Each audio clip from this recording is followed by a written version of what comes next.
Welcome to another tale of horror.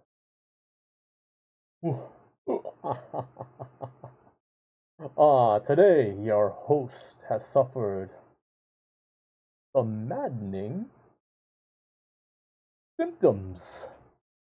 So I, Cthulhu, shall be your host today for the new tale of horror. Today's tale shall be a short one. So grab your blankies, hold them very tight, because today we shall be reading The Cats of Ulthar. Now, for those of you that don't know or aren't familiar with this, I shall be reading this tale, and you shall be liking, subscribing down below if you're watching from YouTube. And if you want to watch live, make sure you go to twitch.tv/stigma XOXO.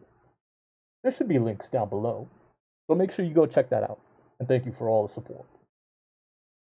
Now go before I make you mad. Okay, let us begin today's tale.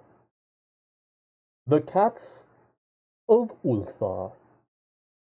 It is said that in Ulthar, which lies beyond the river Sky, no man may kill a cat.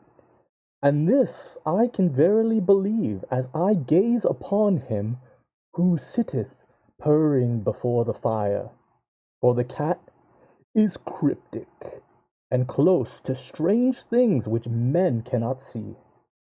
He is the soul of antique Egyptus, and bearer of tales from forgotten cities in Meroe and Ophir.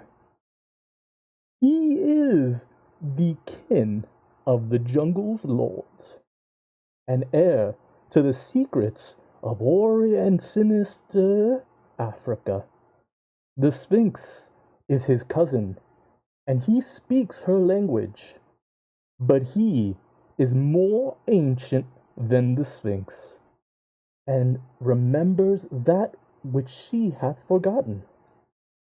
In Ulthar, before ever the burgess forbade the killing of cats, there dwelt an old Ulthar and his wife, who delighted to trap and slay the cats of their neighbors. Why they did this I know not, save that many hate the voice of the cat in the night, and take it ill that cats should run stealthily about yards and gardens at twilight. But whatever the reason, the old man and woman took pleasure in trapping and slaying every cat which came near to their hovel. And from some of the sounds heard after dark, many villagers fancied that the manner of slaying was exceedingly peculiar.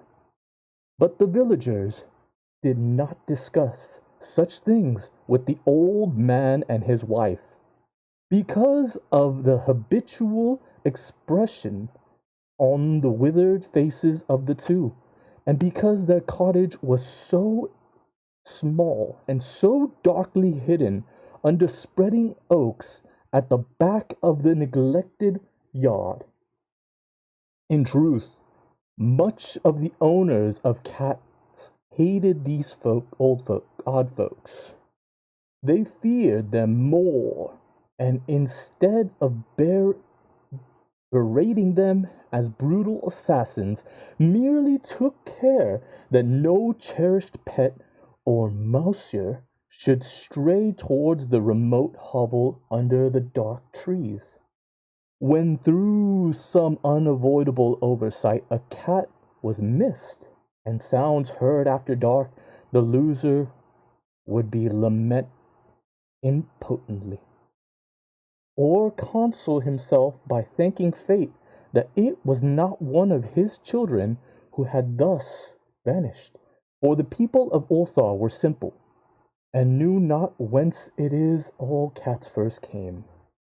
One day, a caravan of strange wanderers from the south entered the narrow cobbled streets of Ulthar.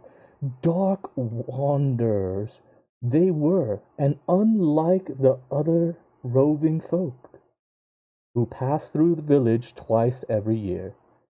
In the marketplace they told fortunes for silver and brought gay beads from the merchants.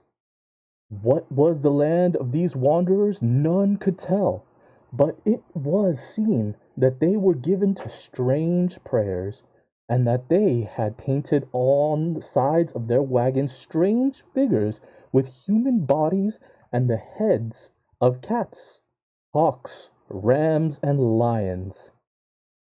And the leader of the caravan wore a headdress with two horns and a curious disk betwixt the horns. There was in this singular caravan a little boy, with no father or mother, but only a tiny black kitten to cherish. The plague had not been kind to him yet. Had left him with small furry things to mitigate his sorrow, and when one is very young, one can find great relief in the lively antics of a black kitten. So the boy, whom the dark people called Menace, Mens, Mens, Means, Meanies, Means, Menes smiled more often than he wept, as he sate playing with his graceful kitten on the steps of an oddly painted wagon. On the third morning the wanderers stay in Ulthar. Menes could not find his kitten, and as he sobbed aloud in the marketplace, certain villagers told him of the old man and his wife, and the sounds heard in the night. And when he heard of these things, his sobbing gave place to meditation, and finally to prayer. He stretched out his arms towards the sun, and prayed in a tongue no villager could understand, though indeed the villagers did not try very hard to understand, since their attention was mostly taken up by the sky and the odd shapes the clouds were assuming.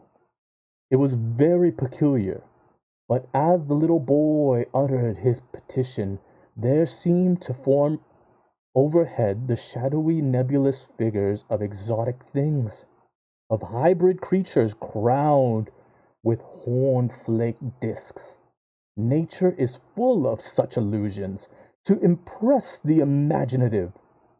That night the wanderers left Ulthar and were never seen again, and the householders were troubled when they noticed that in all of the village there was not a cat to be found.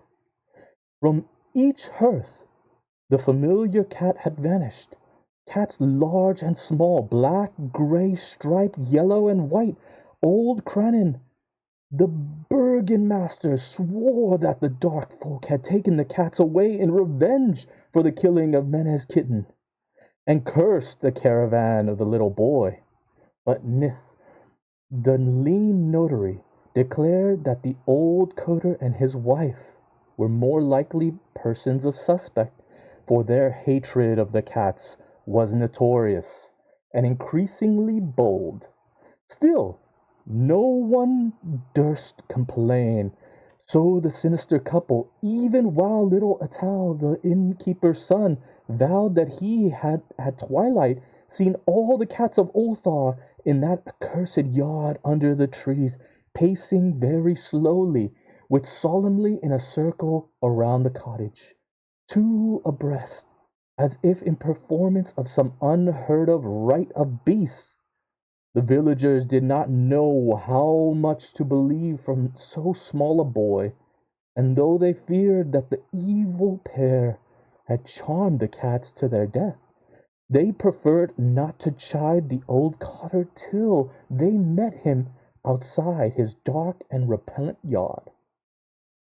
So Ulthar went to sleep in vain anger. And when the people awakened at dawn, behold, every cat was back at his accustomed hearth, large and small, black, gray, striped, yellow, and white. None was missing. Very sleek and fat did the cats appear, and Sonorius was purring content. The citizens talked with one another of the fair affair, and marveled not a little.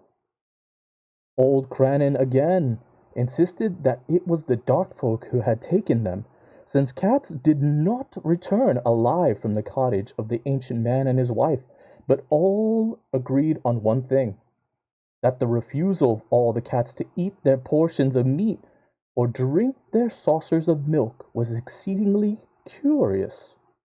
And for 2 whole days, the sleek, lazy cats of Ulthar would touch no food, but only doze by the fire or in the sun.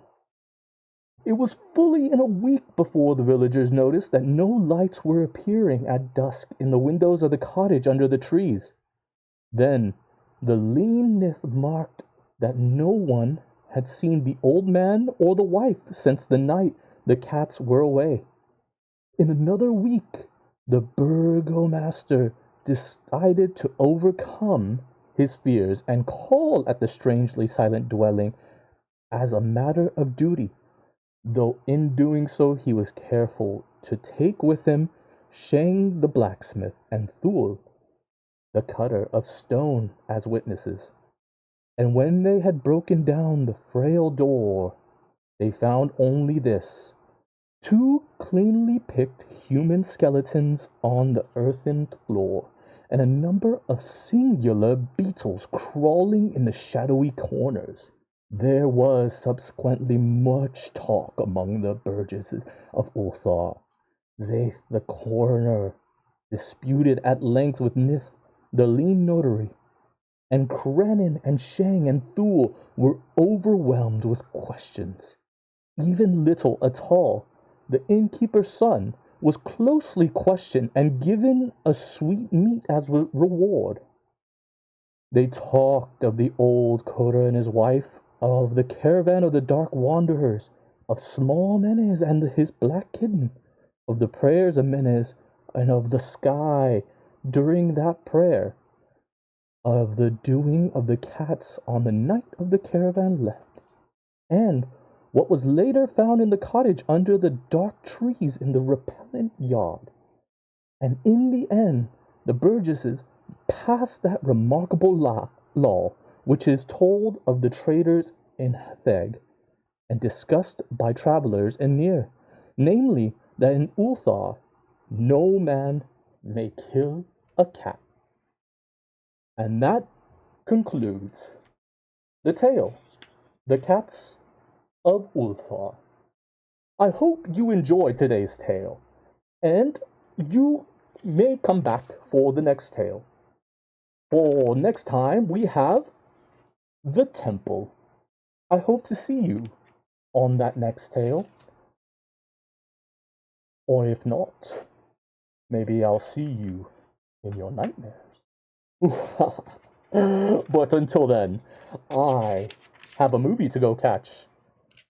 So I am gonna go put on some otherworldly terrors for my cologne. And I have about... Oh god, I have so little time to get there. I will catch you on the next one, travelers. And until then, sleep tight. Don't let the Cthulhu bite. And don't stay a stranger. See you on the next tale of horror. Bye. Bye. Bye, bye, bye, bye, bye, bye, bye. Where's my mouse? Bye. Alright, catch you later, you guys.